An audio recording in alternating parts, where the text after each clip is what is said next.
Stéphane Van Peuvelde, j'arrive pas à mémoriser ton nom. Pourtant, je suis flamand. Mais il y a deux choses qui m'intéressent dans toi, de prime abord, bien sûr. D'abord, je te retrouve partout. Eh ouais. Je ne sais pas me balader dans un salon sans voir notre ami Stéphane se promener dans les allées. Et puis aussi, tu es novellas, dont on va parler.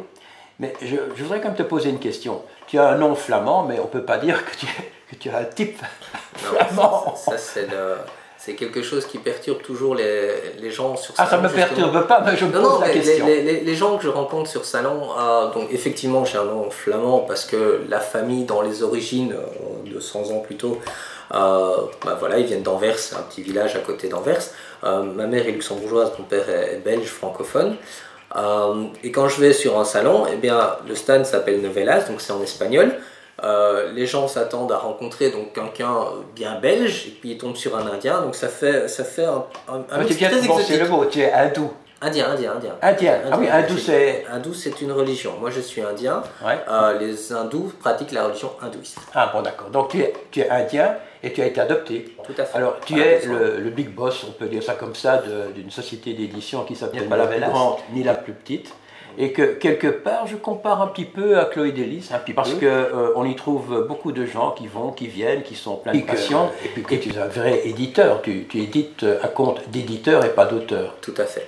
Alors je précise quand même, Novelas ASBL est une association, on n'est pas une maison d'édition. Ça veut dire qu'on a un certain nombre de projets, 5, 6, qui sont vraiment la promotion des artistes, donc des écrivains, des illustrateurs. On a une troupe de théâtre et j'envisage, si tout se met en place, d'organiser des événements type concert avec écrivains et musiciens.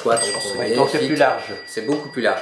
Et il se fait qu'on a un service éditorial qui permet à certains auteurs de produire leurs livres à petite quantité, voilà. Puisque notre objectif n'est pas de faire 10 000 exemplaires, mais de permettre aux talents de s'exprimer.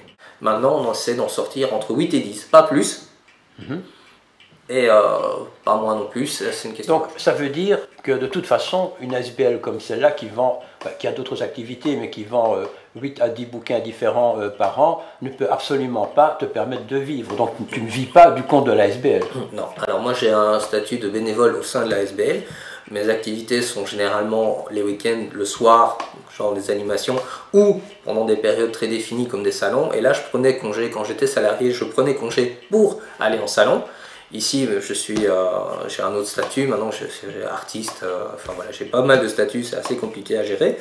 Ouais, je veux dire que tu as un statut qui te permet de vivre certainement pas richement, mais d'en sortir. Voilà, c'est ça. Mais j'ai 4 statuts, j'ai 4 casquettes, mais toutes sont en soirée, et, le tout cumulé, ça permet d'avoir un petit pécule à la fin du mois, comme on dit. Ah oui, il faut payer les factures. Mais l'ASBL en tant que telle ne pourrait pas fonctionner s'il n'y avait pas, par exemple, les cotisations qui permettent les frais de fonctionnement, l'assurance et toutes des choses. Donc je crois que tu as une petite dizaine de membres qui payent une cotisation.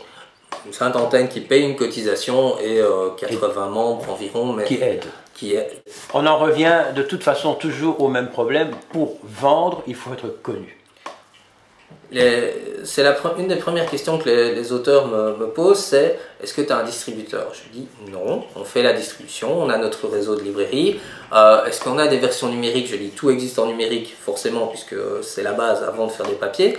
Mais de nouveau, si vous êtes sur Amazon, c'est pas une librairie. Moi j'aime bien flâner dans une librairie. Oh tiens, le bouquin il me plaît, je connais pas, je regarde. Voilà. Sur Amazon, on n'a pas cette possibilité là, ou n'importe quel site internet. Si on vient sur un site tel, ou si on va dans une librairie avec une idée en tête, on trouvera ce qu'on cherche. Le problème, c'est comment faire en sorte que les gens fassent dans la recherche Novelas plutôt que Marc Lévy ou Eric Menschmidt et Amélie Nothomb. Voilà. Et ça nous amène au fait que toi, tu es responsable de Novelas, mais on oublie que tu es également un auteur. Oui. Je crois que c'est le cas de Laurent Dumortier aussi. Tout le monde dit « Ah, Laurent Dumortier, c'est le boss de Chloé Delis ». On oublie qu'il est poète et romancier, actuellement. Alors, il y a des collectifs dedans, mais effectivement, si je compte tous les livres où mon nom apparaît dans l'un ou l'autre texte, on sera à 25-26 au mois d'octobre.